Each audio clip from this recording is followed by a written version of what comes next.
Hey Chriswin artist, I thought that we could create a painting together. I'm going to be painting on here and you can work along at home. You can choose to use paint, but if you don't have paint at home, you can use markers, colored pencils, crayons. If you have watercolors, you can use watercolors. And I have a tip for you. If you want to have that watercolor look, use markers and paint over it with just a wet brush or your wet finger and it turns into watercolors. So try that at home if you want. And so what I do is I have my palette all ready to go. I have my warm colors on one side and I have my cool colors on the other. I have a big old glob of white right here. And so I think we're ready to get started. We are going to be painting a picture of the Blue Ridge Mountains. And we really want to make it look like the mountains go far, far off in the distance, which means they get smaller, they get lighter, they get a little blurrier. We're also going to do a sunset on the top, so we're going to do that. First, we got to sketch that horizon line, and I'm going to use just a small brush, and I'm going to use whatever color I want. It doesn't really matter. I think I'll go for blue, and I'm going to sketch just kind of a wavy line, a little over, halfway up. And it doesn't matter where you put it, okay? And it doesn't have to be a perfectly straight line. We are going to start with the sky. So, and my brushes are on the floor. Oh, no, they're not. I put them right here. Okay, we're good. All right, so we are going to start with yellow, and then I'm going to go out from there. And so I'm going to get some yellow and just kind of put some different strokes of it. Okay, and then often, guys, and I've told you this before, that a lot of times the sunset and sunrise, it will fade like the color wheel does. So after yellow, we get yellow orange. So I'm going to put in some yellow orange. Okay, and I'm just going back and forth. I don't have to blend it. I kind of like when my brush strokes show up. Okay. And then I'm going to make it even more orange by putting more red in it. So I'm going to put some of that in there and go back and forth. And then I'm like, maybe even just some more red. So we're going to go into more just red orange. Okay, and put that in there.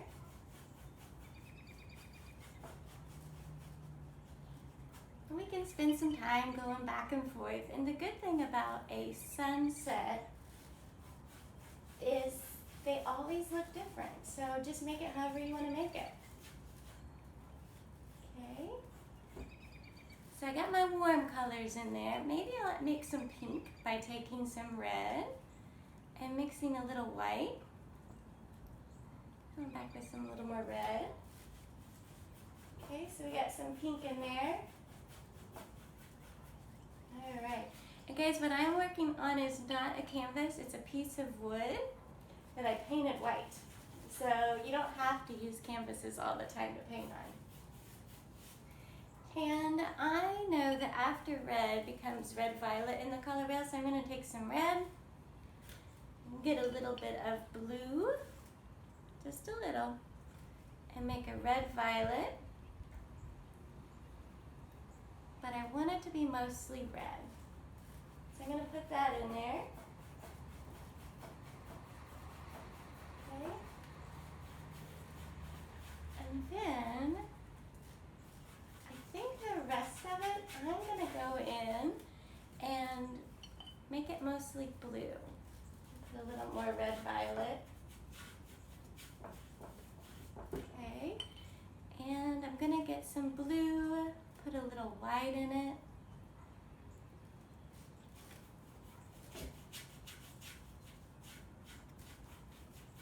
Okay, and then just kind of fill in the rest of that top area. We can come back to the sky later. This will just be a good start.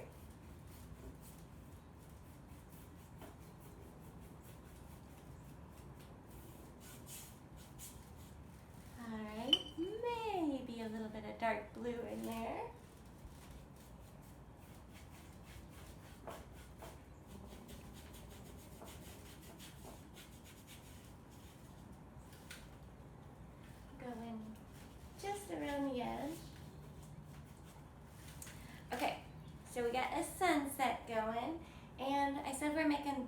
huge mountains going off in the distance. So if we think about the rolling hills, they're going to be kind of smaller back off in the distance, and then they're going to get larger towards the foreground. So what I'm going to do is I am going to take a paintbrush, one of the smaller ones, and I'm just going to sketch where I want these rolling hills to be. And so I'm going to put one back here. Can you see that? I should make it a little darker. There we go. And then let's put another one here.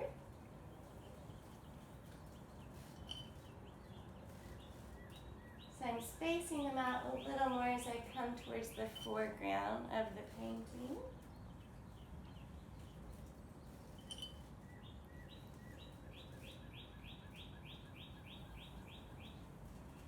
And then we'll put a big one in the foreground.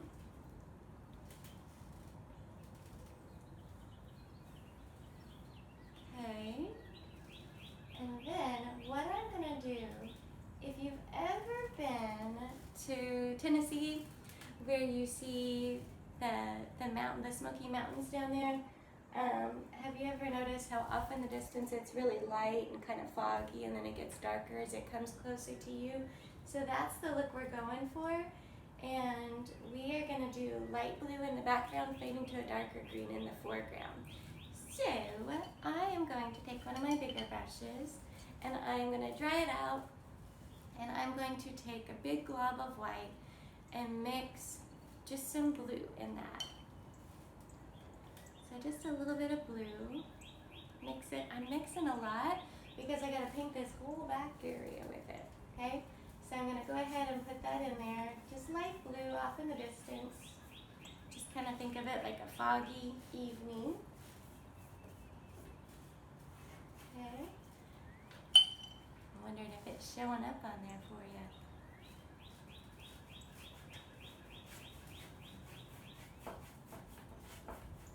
And if you're doing this with crayons at home, you can use the same color blue the whole time. You just press softer when you want it to be lighter. So don't use your big muscles for this part.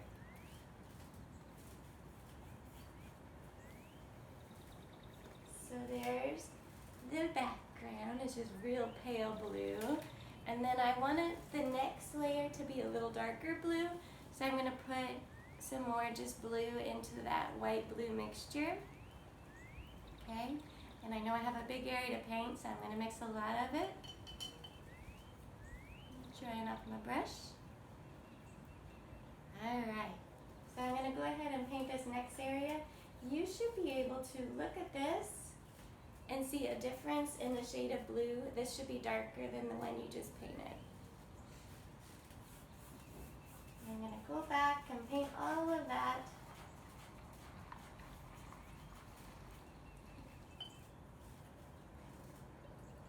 This whole big shape I'm going to paint.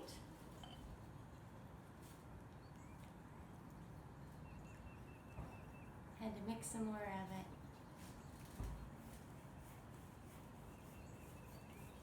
And you can just go back and forth. And the thing about the mountains off in the distance, they're not going to have much texture because they're so far away we can't see the individual trees or anything like that.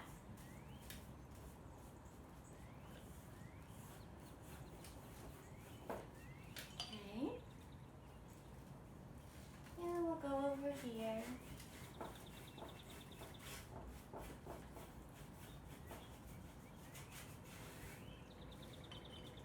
So it's starting to feel a little like those are the mountains off in the distance.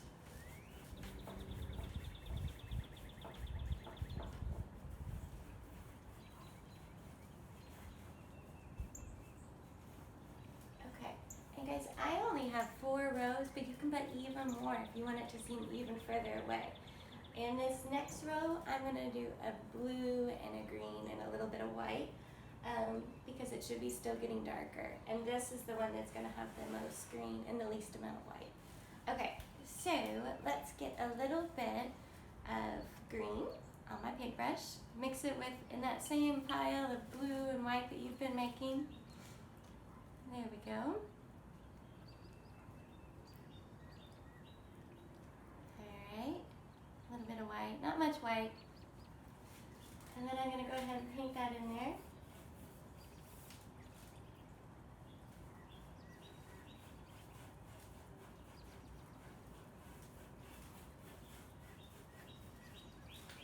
I feel like I want to sing John Denver while I'm painting this.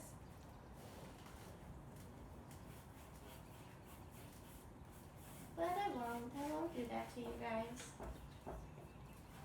Alright.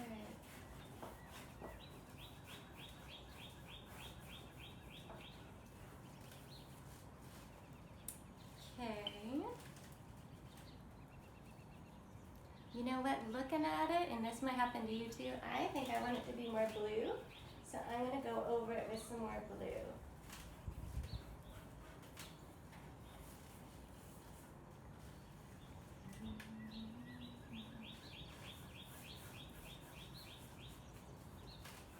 Here we go.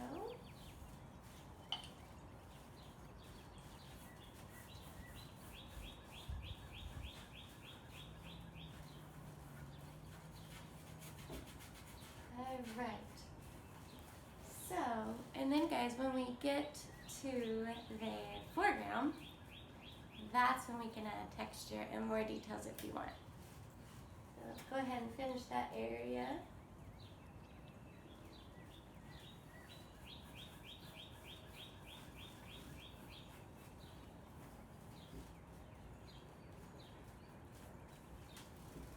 Okay, and then the next step is, since this area is going to be the darkest, so I'm going to go for a green and blue, and I'm not going to put any white in this mixture. There we go. Okay, and then I'm going to paint all this down here with that really dark blue-green.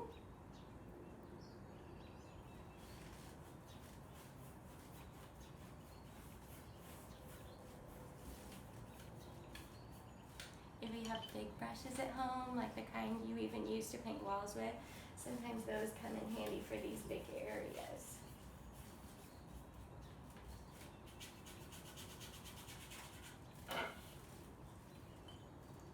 And then I am going to show you how to add some pine trees if you want.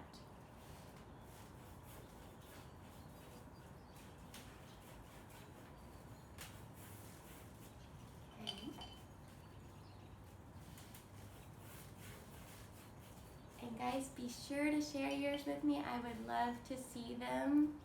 And like I said, remember, if you don't have paint, you don't have to use paint. You can use whatever you have at home. And this is completely optional. You do not have, this isn't part of your related arts log.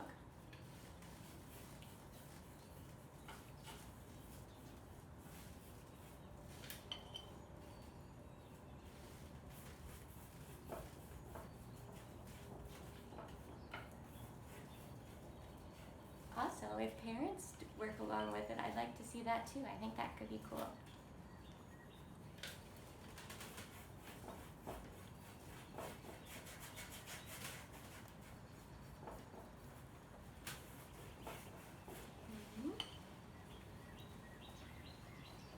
I'm running low on some of these colors.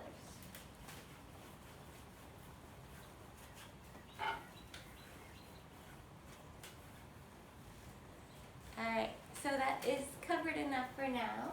And what I want to do is just add some little pine trees in the foreground, but I need to switch to one of my smaller brushes. And so what I'm going to do is I'm going to take just this dark green right here. I think I'm going to put a little blue to blend it in. And I'm just going to put just lines coming up where I want some pine trees. Okay? And these pine trees are going to be in the foreground. And the way I create pine trees is I just start at the top and put little branches and pine needles just kind of coming off of it.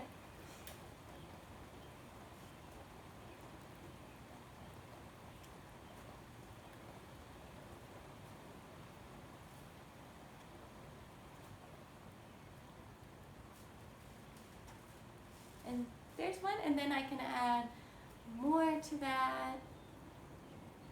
I can put one over on this side. Just kind of dabbing it back and forth.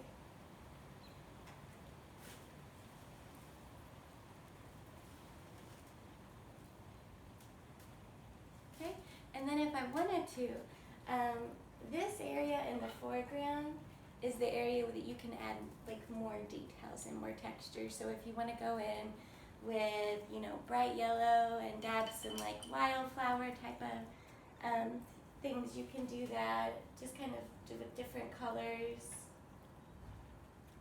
You can do that, whatever you would like to do. I hope you enjoyed creating this painting with me, and please share it with me what you created, and I hope you're all doing well. Bye.